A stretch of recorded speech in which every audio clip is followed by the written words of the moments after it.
ሰላም እንዴት ናችሁ? አንድ እህቴ ጥያቄ ጠይቃኛለች። እንዴት ነው የምትጾሚው? እኔ ቀን ቀን ነው የምተኛው፣ እንዴት ልጾም ብላ ጥያቄ ጠይቃኛለች። እና ብዙ ጊዜ ስለ እንደዚህ አይነት ነገር ላወራ ፈልግና ግን መመጻደቅ አይነት ነገር ነው የሚመስላቸው ብዙ ሰዎች ስለ ጾም ስለ ጸሎት ስታወሩ እኔ ጾምኛ ነኝ ለማለት አይነት ነገር ነው የሚመስለው። እና ግን እንደዚህ አይነት አስተሳሰብ ጥሩ አይደለም። ሁሉም ክርስቲያን ጠዋትም ማታም መጸለይ ግዴታ አለበት። ቢችል በቀን 7 ካልቻለ ደግሞ ጠዋትና ማታ የመጸለይ ግዴታ አለበት። የመጾም ደግሞ ሰዓት በየሰዓቱ ሰዓት ከቻል 6 ሰዓት ካልቻል 9 ሰዓት ከ 11 ሰዓት እየተባለ ተገድቦ ተሰጥቶናል። ስለዚህ በሚችለው አቅም አንድ ሰው መጾም አለበት ማለት ነው። እና አንዳንድ ስደት ላይ ያሉ እህቶች አብዛኛዎቹ በመንፈሳዊ ነገር ጠንካራ ናቸው። እንዲሁም ስደት ከወጣን በኋላ ነው አብዛኛውን ጊዜ ስለ ሃይማኖታችን ስለ እምነታችን ልዩ ፍቅር የሚኖረን። እምነታችን በጣም ይጠነከራል፣ በእውቀት የተገደበ ይሆናል ማለት ነው። ኖርማል ዝም ብለን ምናምን የነበርነ ሰዎች እያወቅ ነው እናምነዋለን ማለት ነው። እና አብዛኛው ስደት ያሉት እህቶቻችን በጣም ጠንካራ ናቸው። ግን አንዳንዶች ደግሞ በጾም ሰዓት የፍስክ ምግብ እየበሉ ቲክቶክ ላይ ይታዩና ለምን ትበያለሽ ጾም እኮ ነው ምናምን ተብሎ ኮመንት ሲደረግላቸው አይ እኔ እዚህ ሆኜ አልጾምም፣ እዛ ሀገር ገብቼ ቄደር ተጠምቄ ንስሐ ገብቼ ከዛ በኋላ ጾም እጀምራለሁ ብለው ቪዲዮ ሲሰሩ አያቸዋለሁ። እና እኔም እንደዚህ አይነት አመለካከት ነበረኝ ማለት ነው።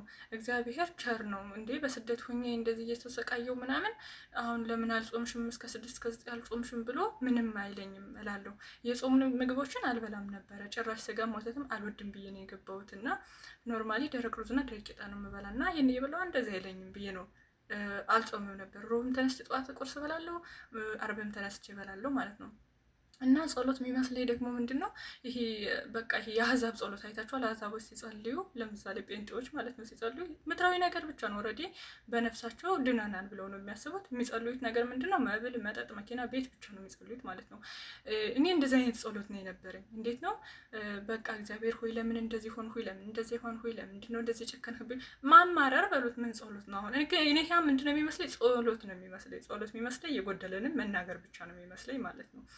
እና ግን ምስጋና ነው እንደኔ ማስበው፣ ምስጋናም ነው ልመናም ነው አሁን ላይ ማስበው ማለት ነው። እና ከዛ እንዴት ነው የተቀየርኩትኝ? እኔ አንድ ቀን በህልሜ ነው እና አንድ አባት መጡና ሙስሊም እንኳን አለኝ አዛን ሲል ተነስቶ ይሰግዳል፣ አንቺ አጾሚ አትጸልይ አትሰግጂ አለኝ ማለት ነው። እያለኝ እኔ እከራከረዋለሁ። ምክንያቱም እኔ የጾም ምግብ ስለማልበላ ጾማለሁ ብዬ ነው ማስበው እንደኔ ማለት ነው። እና እኔ እኮ ጾማለሁ እያልኩ እከራከረዋለሁ። ከዛ በኋላ ጾም ጸሎት ጀመርኩኝ ማለት ነው። ጸሎት እንዴት እንደምጀምር አላውቅም፣ ግን ውዳሴ ማርያምን አወረድኩና የዕለቷን ብቻ ማለት ነው ያችን ለማድረስ አቤት ጭንቅ በስማሙል እዚህ ጋር እንደዚህ ነው የሚይዘኝ የሚገርማችሁ ማለት ነው። የዕለቷ እንግዲህ በጣም ትንሽ ነች። አንቀጸ ብርሃንን ለማድረስ መከራኝ ነው። ይህን እዚህ ጋር እንደዚህ ጠፍሮ ይይዘኛል። የሆነ ኩንታል የተሸከሙት ነው የሚመስለኝ። ደረቴ ስኩዌር ይስተፋና ልክ በተነፈስ ቁጥር እየሰቀዘ ይይዘኛል ማለት ነው። አንቀጸ ብርሃንን ለመጨረስ በጣም ከባድ ነበረ። ከዛ ሰማዕቷ ቅድስት አርሴማ ስሟ የተመሰገነ ይሁንና እሷ ጸበል በህልም ሄጄ ተጸብዬ ነው። ከዛ በኋላ መጀመሪያ እዚህ ጋር ተጸበልኩ። ከዛ ደግሞ ደረቴን እንደዚህ እየተጸበልኩ በህልሜ ነው የተጸበልኩት። ከዛ ዳንኩ። ከዛ በኋላ አልታመምም በጸሎት ሰዓት ማለት ነው። እግዚአብሔር ይመስገን። ከዛ ደግሞ ሁለተኛው ፈተና ደግሞ ማዳም ነች። ማዳም ጠዋት ላይ እንግዲህ እንቅልፍ ሰዓቴን ወስጄ ነው የምጸልየው ማለት ለምሳሌ 12 ሰዓት የምትነሳ ከሆነ 11 ሰዓት ተነስቼ ወይ 11 ተኩል ተነስቼ ነው በዛ ሰዓት የምጸልየው። እሷ የተነሳሁበትን ሰዓት ታያለች። ከዛ እስካሁን ምን ትሰሪ ነበር እንዲህ ብላ ነው የምትጠብቀኝ ወደ እሷ እስከምሄድ ማለት ነው። ትሰድበኛለች ትሄዳለች፣ ትሄዳለች። እየሰገድኩላታለሁ።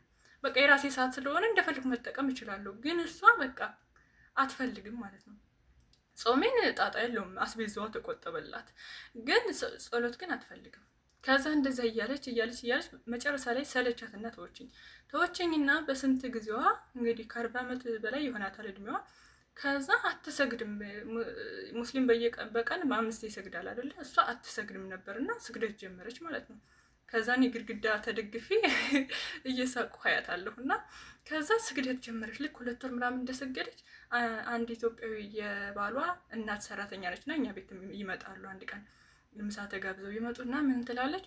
አለም ጠዋት የት ነች ስላት ልሰግድ ትለኛለች። ማታ የት ነች ስላት ልሰግድ ነው ትለኛለች። እና አሁን እኔ መስገድ ጀመርኩ በሷ ብላ ተናገረች ማለት ነው። እንዴት እንደሳቅን አትጠይቁኝ።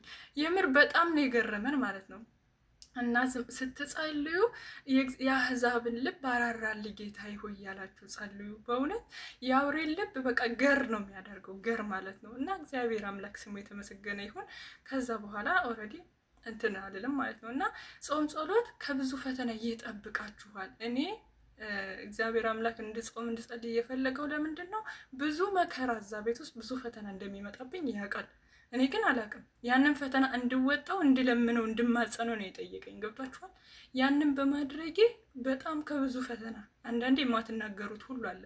ከብዙ ፈተና ወጥቻለሁ። እዛ ቤት ውስጥ በህይወት መውጣትም ራሱ አንድ ነገር ነው። ገብቷችኋል? እኔ ሰባራ ሁኜ በዊልቸር የሚሄድበት ወይም ደግሞ ነፍሴን ማጣበት ነገር ብዙ ነበረ። ለምሳሌ ከ6 ጊዜ በላይ ደረጃ ላይ ወድቄያለሁ ማለት ነው። ከላይ ወደታች ትንሽ እሰወርና ከዛ በኋላ ምንም አልሆንም። እናንተ የምር 2 እንደዚህ በአፍጢሜ ነው የተደፋሁት ማለት ነው። ከዛ ተንሰራትቼ ከላይ ተንሸራትቼ ታች እኮ ነው የምገኘው። ግን በቃ ሸርተት ጫማ ያልተቀየረልኝ ጫማ የለም። ብቻ ከላይ ወድቄ ታች ነው የምገኘው ማለት ነው። እና ትንሽ ይሰውረኛል። በቃ ጭንቅላት እኔ እኮ እንደ ድንጋይ ነበር የሚመስል። ለካ ክፍል ክፍል አለው ጭንቅላታችሁ፣ ሆዳችሁ የተለያየ ቦታ አለው እና ሁሉም ብጥብጥብጥብጥ ነው የሚለው ማለት ነው። እና በጣም ከባድ ነበር። ከ6 ጊዜ በላይ ወድቄ የተረፍኩት በማን ኃይል ነው? በእግዚአብሔር ኃይል። ሰው አንዴ ወድቆ ይሰበራል አይደለ? እኔ ግን 6 ጊዜ ወድቄ አልተሰበርኩም ማለት ነው። ከላይ ወደታች ማለት ነው። እንግዲህ የእግዚአብሔር ታምር ነው። በቃ እኔ ላይ ብዙ ፈተና መከራ እንደሚመጣ ስላወቀ ምን አለ? ጸልይ አለ። ስለዚህ ስጸልይሳ እግዚአብሔር ደግሞ ከኔ አልተለየም ማለት ነው። እኔ በጸሎት ጠንካራ ሁኝ አይደለም፣ ቆማችሁ አባታችሁ ሆይ ማለት ትልቅ ጸሎት ነው ማለት ነው። እና ጾም ጸሎት በስደት ሆናችሁ ከመከራ ለመዳን ከፈተና ለመዳን ግዴታ ነው ማለት ነው። ዛሬ እኔ ሽባ ሁኝ የመቀመጥ ልጅ ነበርኩ። ዛሬ እንደዚህ ቆሜ የማወራ ልጅ አልነበርኩም ማለት ነው። እና አንድ እህቴ ደግሞ እንደዚህ ጸሎት አታውቅም ስትመጣና ከዛ ስንገናኝ ሐሙስ ነው የምንገናኘው። የእናቷ ሰራተኛ ነች። ሐሙስ ነው የምንገናኝ። ስንገናኝ አወራታለሁ። በቃ እናወራለን ስለ መንፈሳዊ ነገር ምናምን። ከዛ ጸሎት ጀመረች። ምንድነው እሷ አባታችን ሆይ ትላለች ቁማ፣ ከዛ ትሰግዳለች። ከዛ አንድ ቀን በልሟ ምንድን ይላት ጥሩ ነው ጸሎት ሲጀመር እንደዚህ አይደለም ይላታል። ከዛ አሁንም ዝም ብላ ትጸልያለች። በሌላ ቀንስ ጸሎት ሲጀመር እንደዚህ አይደለም ይላታል። እና ሐሙስ ቀን ስንገናኝ ነገረች ማለት ነው። አንድ አባት 2 ቀን መጣው ጸሎት እንደዚህ አይጀመርም አሉኝ አለችኝ። ከዛ ከየት ነው የምትጀምሪ ስላት አባታችን ሆይ እላለሁ ከዛ ሰግዳለሁ አለችኝ። ከዛ እኔ ቪዲዮ ቀርጬ ላኩላት ማለት ነው። የትኛውን ነው የምትተወው? በጌታ በኢየሱስ ክርስቶስ ትምህርት ተመስቀል ፊቴና መላ ሰውነቴን 3 ጊዜ አማትማለሁ። አንድ አምላክ በሆነ በአብ ወልድ መንፈስ ቅዱስ ስም ንጹሕ ልዩ ክብር ጽሪ በሆነ በሶስትነትና በሥላሴ እያመንኩ እና የተማጸንኩ ጠላቴ ሰይጣንን እክደዋለሁ። በዚህች በእናቴ ቤዛዊት ፊት ቆሜ እክደዋለሁ። ለዚህም ምስክሬ ማርያም ናት እያለ የሚቀጥለውን ጨርሳ ነው ከዛ አባታችን ሆይ የምትገቡትና ይህንን ነው እንግዲህ እግዚአብሔር እንድታስተካክል ያስተማራት ማለት ነው። ከዛ ቪዲዮ ቀርጬ ላኩላት፣ ከዛ አስተካከለች ማለት ነው። እና ይህን የምነግራችሁ ምንድነው እንድትማሩበት ነው ጋይስ ማለት ነው። እንድትማሩበት ነው። የማውራት ስሱ ኑሮብኝ አይደለም። እንግዲህ ከዚህ ከሰማችሁት ታሪክ የተወሰነ እንኳን ተምራችሁ የሆነ የተወሰነ ሰው ጸሎት ቢጀምር ለእኔ በጣም አሪፍ ነው ማለት ነው። ገብቷችኋል? ያ ማለት ግን ጾመኛ ነኝ ጸሎተኛ ነኝ እያልኩ አይደለም። በእናታችሁ እንደዚህ እንዳታስቡ ማለት ነው። ስለዚህ እናንተ የእግዚአብሔር ፍቅር ከገባችሁ የጾም የጸሎቱ ደግሞ ጥቅሙ በስጋ ሆናችሁ ከምን አይነት ፈተና መከራ እንደሚያወጣችሁ ከገባችሁ፣ እንደገና ደግሞ እድሜ ቀጥሎ እንደ ንስሐ እድሜ እንደሚያበቃችሁ ከገባችሁ ቀንም ይሁን ማታም ይሁን በማንኛውም ሰዓት አመቻችታችሁ መጾምና መጸለይ ትችላላችሁ ማለት ነው። ቀን የምተኝ ከሆነ ማታ ላይ ምግብ ስትበይ ሰዓትሽን መያዝ ነው። ለምሳሌ እኛ ረመዳን ላይ ምናልባት ልናመሽ እንችላለን እስከ ሌሊቱ 7 ሰዓት ምናምን። በጾም ሰዓት ምንድን ነው እኔ ከቻልኩ 3 ሰዓት በላለሁ ማታ ማለት ነው። ካልቻልኩ ደግሞ እስከ 4 ሰዓት ባለው በላለሁ። ከዛ አቆማለሁ ማለት ነው። እነሱ ይበላሉ ማለት እኔ ግን አቆማለሁ በቃ። ስለዚህ ሰዓትሽን መገደብ ነው። እስከ 4 ሰዓት ወይም እስከ 3 ሰዓት ትበይና ከቻልሽ እስከ 3 ካልቻልሽ ደግሞ እስከ 4 ትበይና ከዛ በኋላ ታቆሚያለሽ ማለት ነው። ከዛ አላርም ሞልተሽ ከፈለሽ ቀን ትተኛለሽ አይደል? 6 ሰዓት ከቻልሽ 9 ሰዓት ካልቻልሽ ደግሞ 6 ሰዓት ተነስተሽ መብላት ትችያለሽ ማለት ነው። እና ደግሞ ውዳሴ ማርያም እባካችሁ ጸሎት አድርሱ። ውዳሴ ማርያም ቀላል ጸሎት አይደለምና ማለት ነው። በየስልካችሁ አሁን የአባቶቹን ትምህርት ስትሰሙ ደግሞ እንዴት መጸለይ እንዳለባችሁ ትማራላችሁ ማለት ነው። ከኔ በላይ እኔ ምንም ያልተማርኩ ነኝ። ዝም ብዬ ከልምድ ነው ማካፈላችሁ። እና ግን በትምህርት ደግሞ በስነ ስርዓት የአባ ገብረ ኪዳንን ትምህርት ብትማሩ ደግሞ እንዴት እንደምትጸልዩ በደንብ ይገባችኋል ማለት ነው።